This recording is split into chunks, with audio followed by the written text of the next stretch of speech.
আমার কথা নয় বাবা, তিনি বললেন যাকে তাকে গুরু করা যাবে না। তবে গুরু মন্ত্র যারা নিয়েছেন, গুরু যারা করেছেন, তাদের কাছে একটা নিবেদন রইল, বাবা গুরু মন্ত্র জপ করবার আগে নিজের গুরুকে প্রথমে স্মরণ করবেন। কারণ গুরু বিনা যেজন গোবিন্দ ভজে সে পাপী নরকেতে মরে। যার কাছে মন্ত্র নিয়েছেন তাকে প্রথমে প্রণাম করবেন, স্মরণ করবেন, তারপর আপনি ভজন করবেন।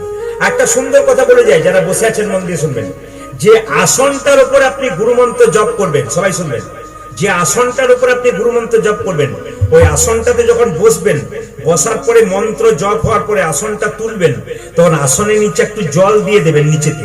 সেই জলটা চোখে মুখে নিয়ে আপনি একটা মন্ত্র বলবেন, ওম সক্রায় নমঃ। এই মন্ত্রটা আপনাদের মনে নাও থাকতে পারে। মেয়েদের জন্য শ্রী সক্রায় নমঃ, আর ছেলেদের জন্য ওম সক্রায় নমঃ। কেন বলুন তো? যে মন্ত্র জপ করলেন তার ফল কিন্তু ইন্দ্রদেব চুরি করে নিতে পারে।